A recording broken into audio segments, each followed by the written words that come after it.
Are you interested in artificial intelligence, AI? Do you wonder what, if anything, it can offer women? Hi, I'm Simon Dippenaar and I'm an attorney. Every August, as we celebrate Women's Month, I reflect on the challenges faced by women in South Africa, the country with one of the highest rates of gender-based violence in the world. I commend the achievements of women in our society as we try to progress towards a fairer and more equal society for women and for all in our diverse nation.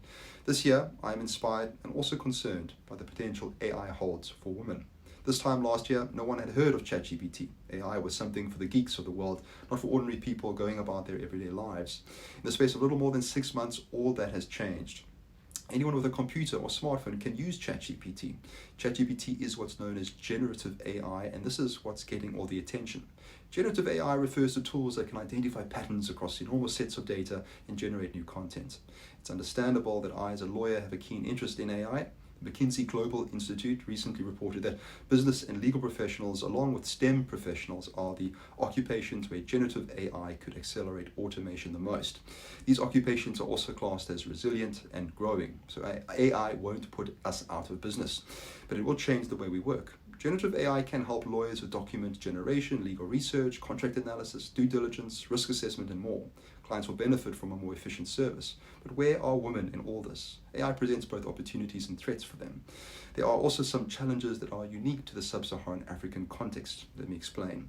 One of the biggest concerns about generative AI is that it will displace jobs through automation. The jobs it will replace are those with a high level of repetitive work and requiring a low level of skill.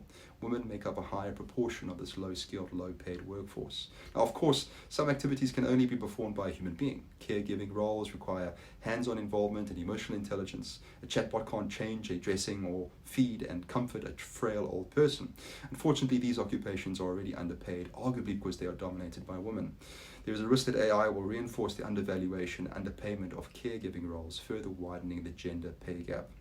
Another concern is the risk of bias in AI algorithms. This is not unique to women, but there are reasons to be particularly cautious about the use of AI models in the context of gender equality.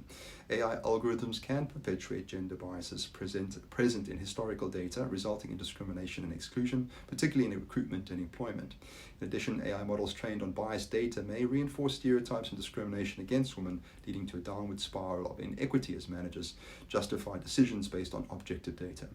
And the underrepresentation of women in AI development may lead to technologies designed around traditional male priorities, overlooking women's needs and perspectives. We need to be cognizant of these challenges as we move forward with AI. However, managed carefully and thoughtfully, AI can provide women with considerable opportunities. The risk of job displacement through automation is real, but so is the chance to reskill and upskill for new roles. Jobs that involve AI development, data analysis, and AI governance will become more widespread.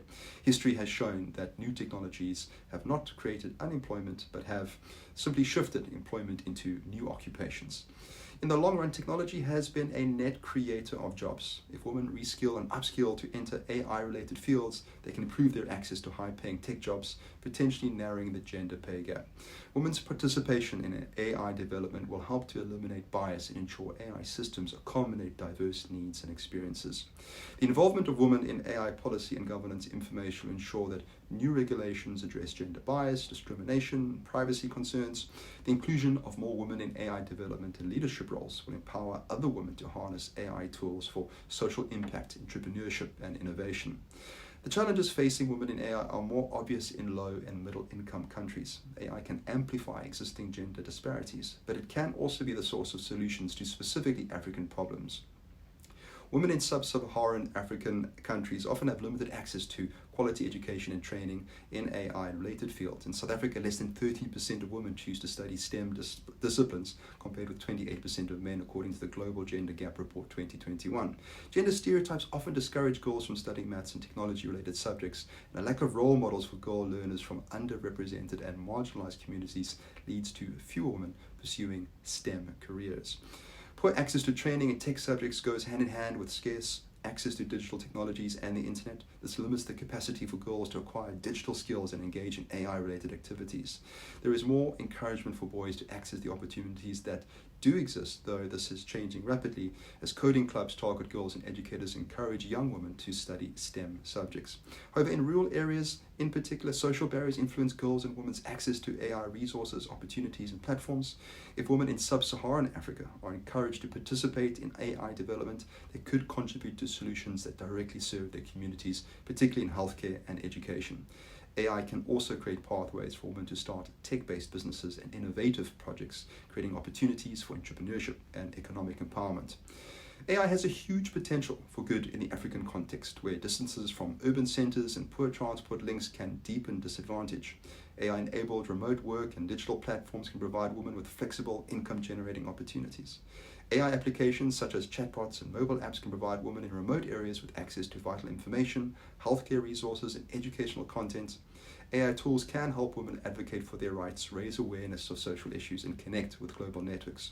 However, for African women to benefit from AI, the barriers they face must be addressed. This means accessible AI education and training, addressing bias in AI systems, supporting women's entrepreneurship, and encouraging policies that prioritize gender equality in AI initiatives. Collaboration is needed among governments, commercial and non-profit organizations, and the global AI community in order to harness the positive potential of AI while minimizing its negative effect on women.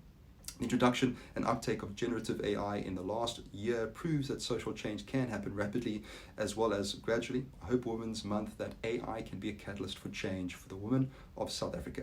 Happy Women's Month.